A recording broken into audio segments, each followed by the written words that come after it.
Right visuals లో చూస్తున్నాం ఆయన స్క్రీన్ పైన మాజీ CM KCR Erravalli farm house నుండి బంజారా హిల్స్ నందీనగర్ హౌస్ కి ఇప్పుడే చేరుకున్నట్టుగా తెలుస్తోంది.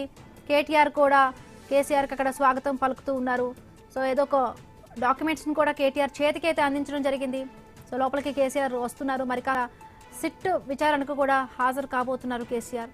కేసీఆర్ వెంట కేటీఆర్ కూడా ఉన్నారు. రాష్ట్ర వ్యాప్తంగా నిరసనలు తెలుపుతూ ఉన్నాయి. తెలంగాణ భవన్లో అక్కడ మాజీ మంత్రి హరీష్ రావు కూడా ఉన్నారు. సో అక్కడ కూడా పెద్ద ఎత్తున కూడా భారీ సంఖ్యలో బీఆర్ఎస్ కార్యకర్తలందరూ కూడా చేరుకున్నారు. కేసీఆర్ ఇప్పుడే నందీనగర్ నివాసానికి చేరుకున్నారు. సో కొన్ని డాక్యుమెంట్స్ పేపర్స్ తో కూడా ఆయన కార్ దిగుతున్నారు. మాజీ మంత్రి కేటీఆర్ కూడా అక్కడే ఉన్నారు. సో ఆ డాక్యుమెంట్స్ ని కేటీఆర్ చేతికి కూడా ఇస్తున్న విజువల్స్ మనం చూస్తున్నాం.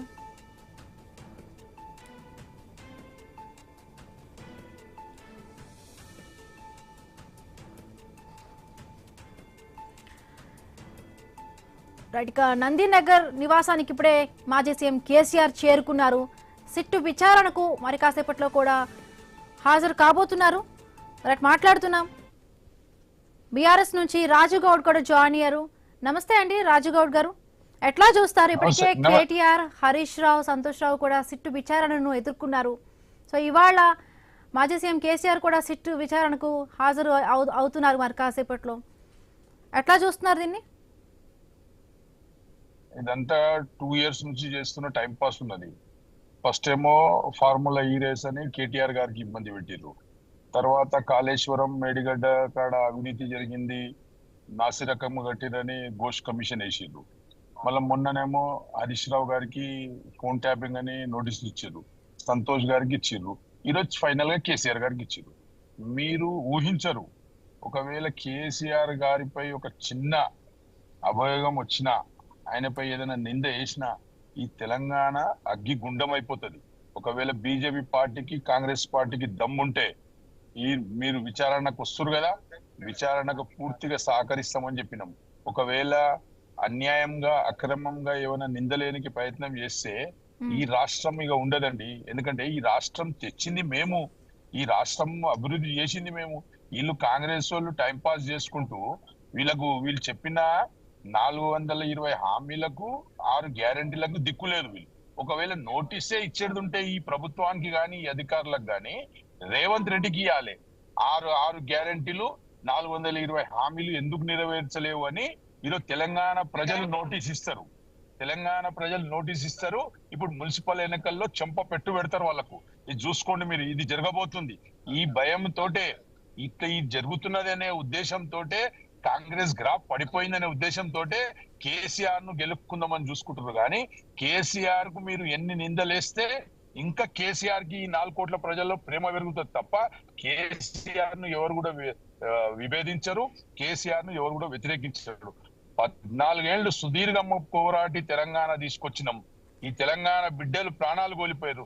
ఇలాంటి తెలంగాణలో అక్రమ కేసులు, అక్రమ అరెస్టులు, మీడియాకు అరెస్టు, మొత్తం భూములు అమ్ముకునుడు, ట్రాపింగ్, స్కాములు, స్కీములు, ఇవన్నీ కూడా అబద్ధాల మాటలు చెప్పి ప్రజలు ఏది నమ్ముతలేరు. కాబట్టి ప్రతిపక్ష నాయకునిపై ఏదో ఒక నింద వేసేస్తే అది మంచిగా ఉంటదని ఆలోచన చేసుకుంటారు వాళ్ళు. కానీ ఏది ఏమైనా కేసీఆర్ ఆనిముత్యంగా రాజుగౌడ్ గారి విచారణకు వస్తున్నామంటూ కూడా చెప్పారు. బాగుంది, బట్ ఎందుకు విచారణకు సిద్ధం అంటూ కూడా సహకరిస్తామంటూ కూడా చెప్తూనే ఎందుకు ఇంత వేల సంఖ్యలో కూడా బీఆర్ఎస్ కార్యకర్తలందరూ కూడా నిరసన జరుపుతున్నారు, ఎందుకు ఇంత బల ప్రదర్శన చేస్తున్నారంటూ కూడా అటు కాంగ్రెస్ నాయకులు అడుగుతున్నారు. మేము ఆల్రెడీ చెప్పినాము, మేము విచారణకు సహకరిస్తామని చెప్పినాము. మీరు రాత్రిలో దొంగలు లెక్కొచ్చి ఆ నంది హిల్స్ లో వచ్చి అతకబెట్టి పోవడేంది? ఇప్పుడు రూల్స్ ఏమున్నాయి, ఇప్పుడు ఫ్రేమ్స్ ఏం చెప్తున్నాయి మనకు? 162 దాని కింద 65 years దాటిన వాళ్ళు గాని, లేకుంటే మహిళలు గాని, వీళ్ళందరికీ ఒక ఎగ్జామ్షన్ ఉన్నది. ఏదైనా విధంగా చేసుకోవచ్చు అని చెప్పేసి, అంటే వాళ్ళు రిక్వెస్ట్ పెట్టుకోవచ్చు అని చెప్పేసి. అయినా గాని కాకుండా ఈ తెలంగాణ సాధించిన వ్యక్తిని, తెలంగాణ జాతి పితని మీరు విచారించడానికే ఇష్టం వచ్చిన జాగాలో పిలుస్తారా? సరే చూద్దాం. ఒకవేళ ఈ కాంగ్రెస్ పార్టీకి దమ్ము ధైర్యం ఏమంటే కేసీఆర్ ని టచ్ చేసి చూడమనండి.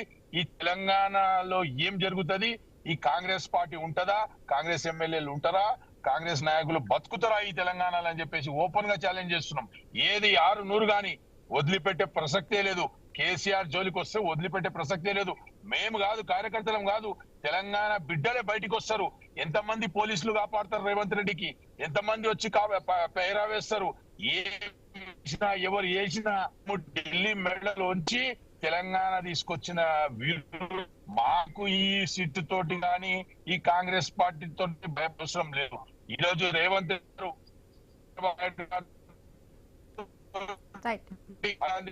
అందరితో కుమ్మక్కై తెలంగాణలో బీఆర్ఎస్ లేకుండా చేయాలని చూస్తున్నారు. కానీ అవి కళ్ళల పోలెలు తిన్నట్లనే వాళ్ళు ఖచ్చితంగా చెప్తున్నాం. మేము కేసీఆర్ ఆనిముత్యం, ఎన్ని కమిషన్లు వేసుకోండి, మీరు ఎన్ని సిట్టు విచారణలు పెట్టుకోండి, మీరు ఎన్ని అబద్ధాల కేసులు పెట్టినా ఎవరు కూడా భయపడేటోళ్ళు లేరు ఇక్కడ. రైట్. నర్సయ్య గౌడ్ గారు చెప్పండి. రైట్. అంటే ఇప్పుడు కేసీఆర్ ని ఒకవేళ టచ్ చేసినా కూడా రాష్ట్రం అంతా కూడా అగ్నిగుండంలా కూడా తగలబడుతుంది అంటూ కూడా అటు బీఆర్ఎస్ నాయకులు చెప్తున్న రాజుగౌడ్ గారు. అంటే ఆయన మున్సిపల్ ఎలక్షన్స్ రాబోతున్నాయి, అవన్నీ కూడా దాని నుంచి డైవర్ట్ చేయడానికి ఇలాంటి అర్ధరాత్రి ఒక నోటీస్ అంటించి వెళ్ళిపోయారు. బట్ అయినా కూడా ఒక రకమైన రాజ్యాంగం పట్ల గౌరవం ఉంది కాబట్టి మా నాయకుడు ఇవాళ వచ్చి విచారణకు హాజరవుతున్నారు. మేడం, నేను ఈ డబుల్ స్టాండర్డ్ మాటలు, పనికిరాని మాటలనే మాట్లాడదలుచుకోలేదు. ఎందుకంటే ఫస్ట్ విషయం మీకు క్లారిటీ ఇవ్వదలుచుకున్నది ఏంటంటే, తెలంగాణ తెచ్చుట్లో కేసీఆర్ లేడు. కేసీఆర్ ఓటే వేయలేదు. నేను తెలంగాణ తెచ్చినట్టే చెప్పుకుంటారండి. అక్కడ ఓటింగ్ జరుగుతుంటే పార్లమెంట్ లో లేడు కేసీఆర్. కేసీఆర్ కున్న ఓట్లేని, కేసీఆర్ తెచ్చింది ఎంత? అరే అక్కడ కాంగ్రెస్ ఇచ్చింది, బీజేపీ సహకరించింది. తెలంగాణ ఎవరు తెచ్చిందంటే కేసీఆర్ చెప్తారు. కేసీఆర్ ఎక్కడున్నాడు?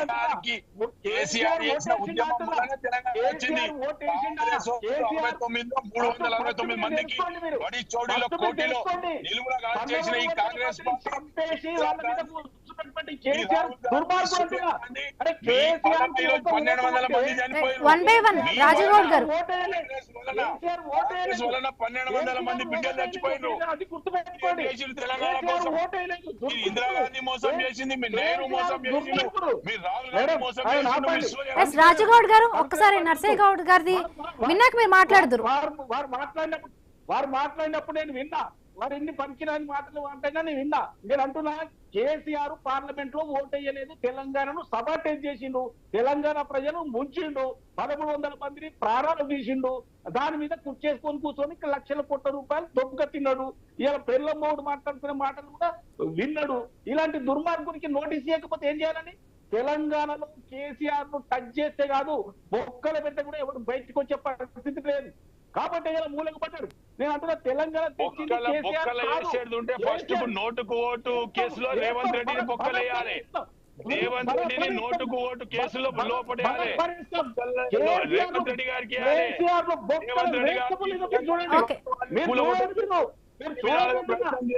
గారికి ఏం మాట్లాడతారండి కాంగ్రెస్ వాళ్ళు? 5 ఏళ్ల పుట్టిన అడగండి, ఎవరు తెచ్చిర్రు? తెలంగాణ తెచ్చింది కేసీఆర్.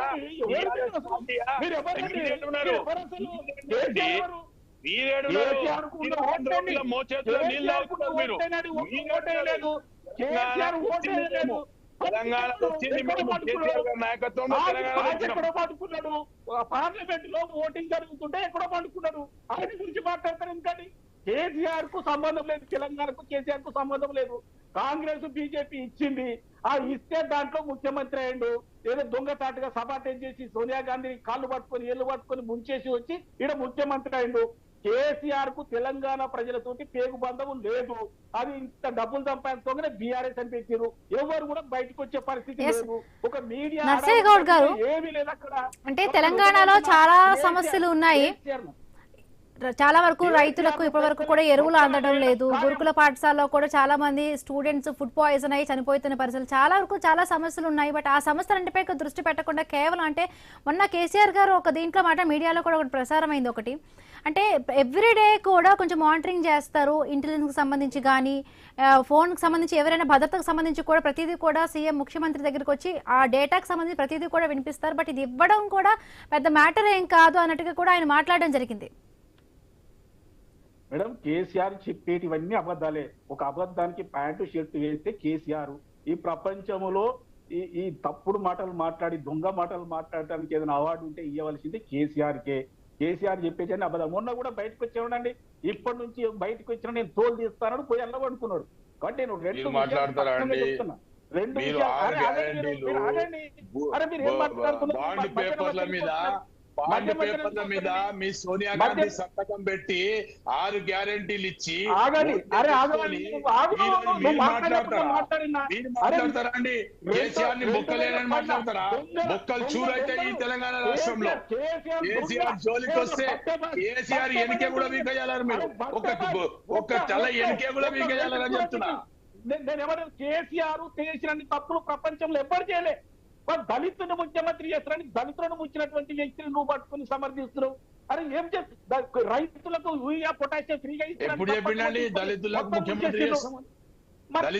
దళితునికి ముఖ్యమంత్రి చేస్తామని 2014లో చెప్పినాము. మళ్ళీ 2018లో ఏం చేసిరండి? లేదా 2018లో మళ్ళీ ఎక్కడ పోయింది? మళ్ళీ ఒకసారి 2018 ఎన్నికల్లో మళ్ళా ఒకవేళ ప్రజలు కేసీఆర్ చేసిందని మోసం చేస్తే ఎట్లా అధికారంలోకి వచ్చిన మళ్ళీ మేము రెండోసారి మళ్ళా అధికారం లేదా మేడం ఆయన చాలా మాట్లాడుతుండు. బీజేపీ ఒత్తాసు పలుకుతుండు. బీజేపీ పార్టీ తెలంగాణ ఇచ్చిందా అండి? బీజేపీ పార్టీ తెలంగాణ ఇచ్చిందా? ఇదే నరేంద్ర మోడీ పార్లమెంట్ సాక్షిగా చెప్పిండు తెలంగాణ ఇచ్చి న్యాయం చేసినామని చెప్పేసి. నరేంద్ర మోడీ మాట్లాడినప్పుడు మరి ఈ కాంగ్రెస్ వాళ్ళు నోట్లు ఏం పెట్టుకున్నారు ఆ రోజు? ఈ కాంగ్రెస్ వాళ్ళు గాంధీ పనులు అమ్ముతున్నారు ఆ రోజు. మీరు మాకు చెప్తారా? ఇచ్చింది మేము. మీరేం ఇస్తారండి? మీకేం చాలు. మీరు 69 ఇచ్చిండ్రు, 72లో ఇచ్చిండ్రు, 56లో ఇచ్చిండ్రు, 2009లో ఇచ్చిండ్రు. చిదంబరం చెప్పిండు, సోనియా గాంధీ చెప్పింది, 1200 మంది చచ్చిపోయినాము. మేము వస్తే మేము తెలంగాణ తెచ్చుకుంటే ఈ పనులు కాంగ్రెస్ తెలంగాణ ఇచ్చారు. తెలంగాణ మేము తెచ్చుకున్నాం.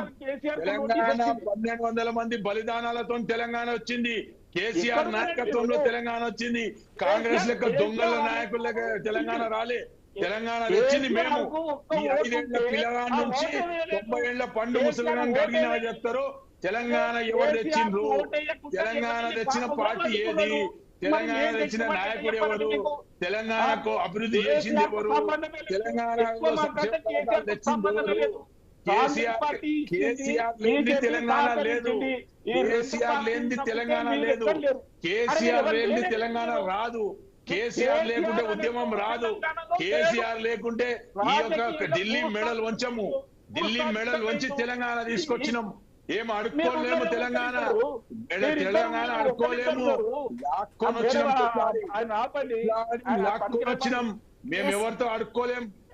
రాజగౌడ్ గారు మేడం నేనేమంటున్నా, కేసీఆర్ కు తెలంగాణ ఇవ్వడానికి అసలు సంబంధమే లేదు. ఆయన ఓటే వేయలేదు కాబట్టి దుర్మార్గుడు అని చెప్తున్నా. దుర్మార్గుడు కానీ 1300 మంది చనిపోతే అలా చావుల మీద రాజకీయం చేసి ముఖ్యమంత్రి అయిండు. ఎంత దుర్మార్గుడు అర్థమైతే లేదనండి. ఈయన తెలంగాణ తెచ్చినట్టే నీకు ఉండే 2 ఓట్లు. విజయశాంతి గారు పార్లమెంట్ ఉన్నారు, మీరు ఫామ్ హౌస్ ఉన్నారు. మీకు ఎట్లా ఉంటదండి? 2009లో చిదంబరం గారు చెప్పిండు కదా, 2009లో చిదంబరం చెప్పిండు కదా, మళ్ళీ 1200 మంది చచ్చిపోయే వాళ్ళకి తెలంగాణ 1200 మంది తెలంగాణ బిడ్డలకు చంపిన పాపం కాంగ్రెస్ పార్టీది. ఎవరు? కేసీఆర్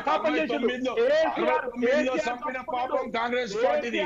56లో తెలంగాణను ఆంధ్రప్రదేశ్ లో మెర్జ్ చేసిన పార్టీ కాంగ్రెస్ పార్టీ. మీరా అండి తెలంగాణ ఇచ్చేది? 2004లో నర్సయ్యగౌడ్ గారు తెలంగాణ రాజగౌడ్ గారు నర్సయ్యగౌడ్ గారు అసలు తెలంగాణ తెచ్చిందే కేసీఆర్. ఎందుకంటే అంటే గతంలో కూడా చూసుకుంటే చాలా వరకు కూడా ఈ తెలంగాణ కొట్లాడి తెచ్చినప్పుడు కూడా చాలా వరకు ఆయన నిరాహార దీక్షలు చేశారు. ఇవన్నీ కూడా తెలుసు. కానీ ఇప్పుడు మీరు చెప్తున్న కామెంట్ బట్టి కూడా తెలంగాణ ప్రజలు యాక్సెప్ట్ చేసి ఉంటుందంటారా? యాక్సెప్టెన్సీ మేడం కేసీఆర్ చేసింది గుండు సున్నా. నేను మంచిగా చెప్తా వినండి. కేసీఆర్ కూడా ఒప్పుకున్న విషయం, వీళ్ళు ఒప్పుకోవడం ఏంటంటే కేసీఆర్ అసెంబ్లీ సాక్షిగా సోనియా గాంధీ దయ వల్లనే ఈ తెలంగాణ వచ్చింది అని ఆన్ రికార్డు చెప్పిండు. ఇక వీళ్ళు చెప్తే ఏం లాభం అండి? కేసీఆర్ చెప్పిండు. సోనియా గాంధీ గారు అనుకోకపోతే తెలంగాణ వచ్చేది కాదు, వారి దయ వల్లనే వచ్చింది అని అసెంబ్లీ సాక్షిగా వారి మాట్లాడినటువంటి వీడియో నా దగ్గర ఉన్నది, కావాలని మీకు పంపిస్తా. ఇక వీళ్ళు చెప్తారు మేమే తెచ్చినాం మేమే తెచ్చాం, మీకు ఉన్నాయి 2 ఓట్లు, ఒక విజయశాంతి పార్లమెంట్ అరే నీ 2 ఓట్లు కాదు 4 కోట్ల ప్రజల అభిప్రాయం తీసుకొని 2 ఓట్లు అనకు. నీకు 400 ఎంపీలు ఉన్నాడు ఎందుకు ఇవ్వలేవు? 1969 ఓకే రాజు గౌడ్ గారు, రైట్ నర్సయ్య గౌడ్ గారు, రైట్ మళ్ళీ మీ దగ్గరికి వస్తా. రైట్ మాజీ సీఎం కేసీఆర్ ఇంటి దగ్గర కూడా భద్రతా వలయం